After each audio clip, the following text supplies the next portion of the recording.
qui me donne l'opportunité de pouvoir dire quelque chose que j'ai reçu dans mon cœur par le Seigneur. Et je prie que notre Seigneur, par son Saint-Esprit, ouvre notre cœur pour qu'en sortant d'ici, nous puissions partir avec quelque chose. Amen. Prions. Père Saint, nous te sommes infiniment reconnaissants pour ta grâce et ta fidélité. Nous bénissons ton nom car tu es là. Ta promesse, ta parole dit que là où deux ou trois sont assemblés à mon nom, je suis au milieu d'eux. Et nous voulons t'honorer, Seigneur. Tu nous parles, tu nous diriges par ton Saint-Esprit. En tant qu'être humain, il y a des limites. Mais en tant qu'être spirituel, parce que tu habites en moi, Saint-Esprit, alors je peux aller dans tes dimensions. Et c'est toi qui parles, qui enseigne à ton peuple ce qui concerne notre Père, notre royaume, notre Dieu. Seigneur, nous te bénissons et te rendons grâce au nom de Jésus. Amen. Amen. Si vous avez votre Bible ce matin,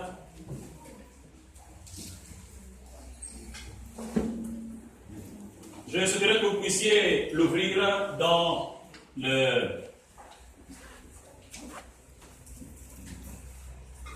1 Roi au chapitre 18. 1 Roi chapitre 18. 1 Roi chapitre 18. 1 Roi 18. Et nous allons lire quelques passages. Donc notez-les s'il vous plaît. 1 Roi 18, à partir du verset 41 jusqu'au verset 46. Et puis vous prenez encore 2 Corinthiens 5, 7. 2 Corinthiens 5, 7. 2 Corinthiens 5, 7. Vous prenez Genèse 16, 9 à 11. Genèse 16, 9 à 11. Et vous prenez 2 Rois 6. 2 Rois 6, 1 à 7. 2 Rois 6, 1 à 7. 2 Rois 6, 1 à 7.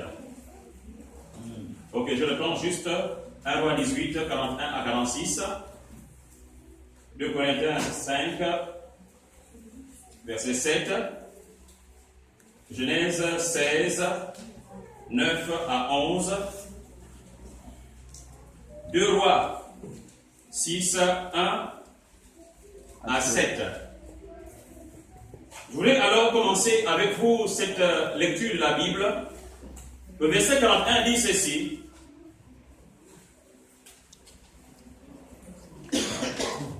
Et Élie dit à Akab, monte et bois, car il se fait un bruit qui annonce la pluie. Akab monta pour manger et boire, mais Élie monta au sommet du Carmel, et se penchant contre terre, il mit son visage entre ses genoux. Et dit à son serviteur, monte, regarde, du côté de la mer. Le serviteur monta, il regarda, et dit qu'il n'y a rien. Élie dit 7 fois, retourne. À la 7e fois, il dit, voici un petit nuage qui s'élève de la mer et qui est comme la paume de la main d'un homme. Élie dit, monte, et dit à Akab, attelle et descend, afin que la pluie ne t'arrête pas. En peu d'instants, le ciel s'obscurcit par les nuages. Le vent s'établit et il y eut une forte pluie. Akab monta sur son char et partit pour Jezreel. Et la main de l'Éternel fut sur Élie. Il se saignit les reins et courut devant Akab jusqu'à l'entrée de Jezreel. 2 Corinthiens 5, 7. Car nous marchons par la foi et non par la vue. Genèse 16. L'ange de l'Éternel lui dit, retourne vers ta maîtresse et humilie-toi sous sa main.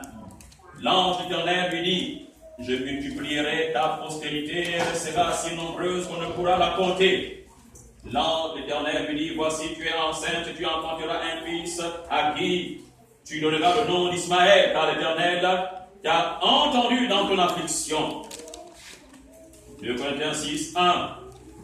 Les fils des prophètes dirent à Élisée, voici le lieu où nous sommes assis devant toi est trop étroit pour nous. Allons jusqu'au Jourdain. Nous prendrons là chacun une poutre et nous y ferons un lieu d'habitation. Élisée répondit, allez. Et l'un d'eux dit, consent à venir avec tes serviteurs. Il répondit, j'irai.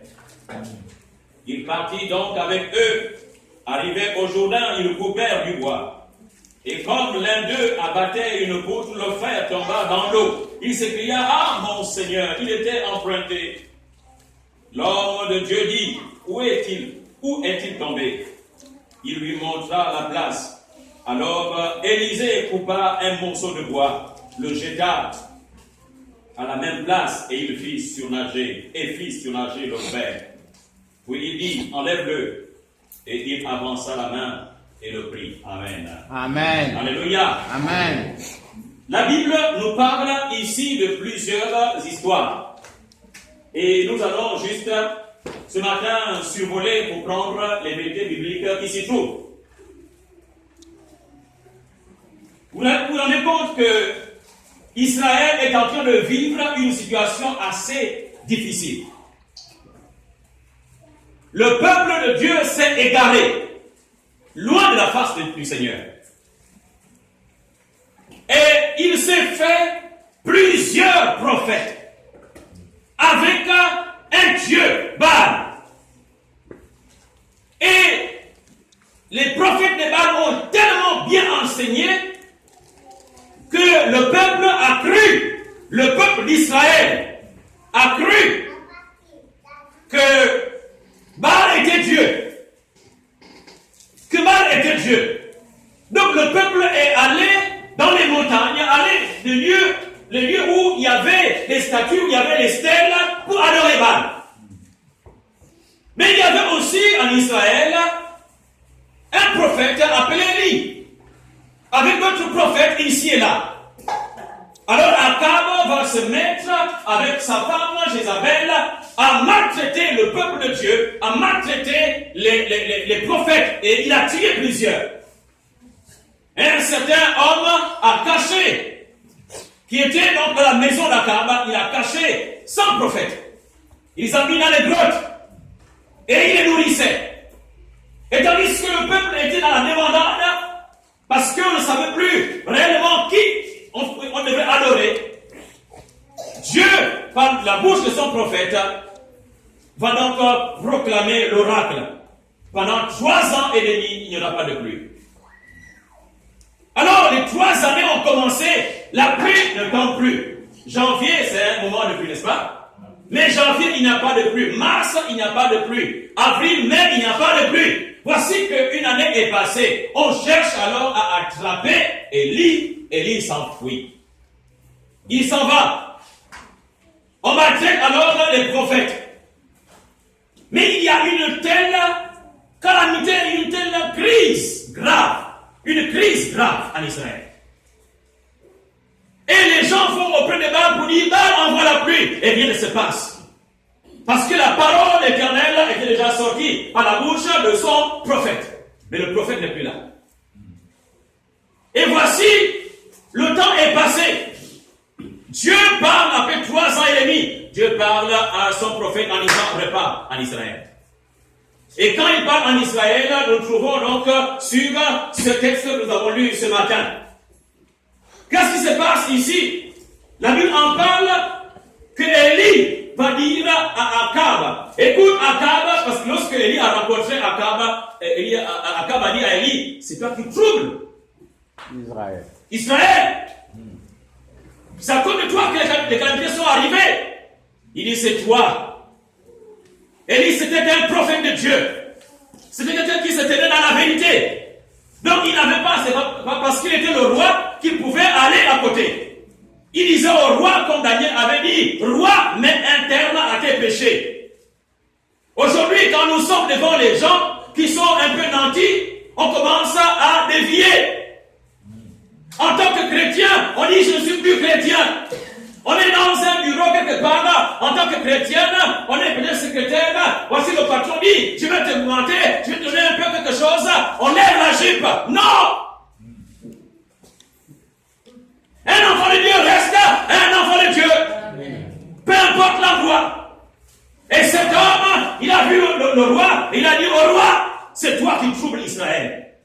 C'est toi. Et Élie dit à Akab, monte, va, bois. Lisez la phrase par la suite. Car il se fait un bruit qui annonce la pluie. Répétez avec moi, car il se fait un bruit qui annonce la pluie. Comment? Il se fait un bruit qui annonce la pluie. Une deuxième fois, car il se fait un bruit qui annonce la pluie. Il se fait un bruit qui annonce la pluie. Reprenons ça une troisième fois, car il se fait un bruit qui annonce la pluie. Il se fait un bruit qui annonce la pluie. What? Mais comprenez la situation dans laquelle nous nous trouvons ici. Il n'y a jamais eu de pluie depuis fort longtemps. On dit souvent qu'il y a la pluie quand le Mumboudi commence. C'est un Mumboudi, le tonnerre, n'est-ce pas? On commence à entendre, on voit que le ciel devient différent. Et on se dit, oui, la pluie arrive, mais le ciel est bleu. Ça fait longtemps qu'il n'y a plus de pluie. Mais quelqu'un vient et dit, il se fait entendre un bruit qui annonce la pluie. Élie était qu'un homme, comme toi et moi. Mais Élie était dans une autre dimension. Lorsque les gens étaient là en train de scruter le ciel, en train de regarder les sonner les temps, Élie, lui, n'était pas dans l'être, dans le monde, dans la nature. Il ne regardait pas les choses avec les yeux. Il regardait les choses autrement. La Bible déclare dans Corinthiens 5:7, car nous marchons non par la vue, mais par la foi. Élie a commencé, puisque Dieu a parlé, il dit va. Lorsque Dieu dit va, il sait que le temps est arrivé. Mais quand il arrive là, il trouve qu'Israël est toujours dans la sécheresse. Mais bien qu'Israël soit dans la sécheresse, il déclare, il se fait entendre un bruit. Il se fait entendre un bruit qui annonce la pluie. Est-ce que vous entendez le bruit qui annonce la pluie? Est-ce que nous entendons le bruit qui annonce la pluie? Et Élie était là. Et tout le monde était avec lui. Mais lui avait entendu le bruit. Et il a déclaré, j'entends un bruit qui annonce la pluie. Et quand il arrive, il y a 40. Mais regardez dans l'histoire. Il part sur la montagne du Carmel. Et il commence, il met ses genoux, il met son visage entre ses genoux. Le verset 43, il dit à son serviteur, monte, regarde. Alléluia. Amen. Il dit à son serviteur quoi? Monte et regarde. Le serviteur monte, il regarde. Qu'est-ce qu'il a dit? Il n'y a rien. Il n'y a rien. Moïse, Élie dit, monte et regarde. Le serviteur dit, il n'y a rien. Il n'était pas dans la même dimension. Il n'était pas dans la même dimension. Élie lui dit de nouveau, il dit non, repars, retourne. Une deuxième fois, il part, il regarde, il revient chez Élie, il dit, il n'y a rien. Élie dit une troisième fois, retourne. Le serviteur repart, une troisième fois il regarde, il dit, il n'y a rien. Aujourd'hui, beaucoup de personnes on commence quelque chose. Ils entendent Dieu parler, leur parler. Ils se rendent que ça fait un mois, ça fait un an, la chose ne s'est pas réalisée, ils se taisent. Ils s'arrêtent. L'Église a laissé beaucoup, a enterré beaucoup de visions parce qu'elle voulait voir, les gens voulaient voir. Aujourd'hui, Dieu parle et la chose se réalise. Dieu parfois est le Dieu qui nous amène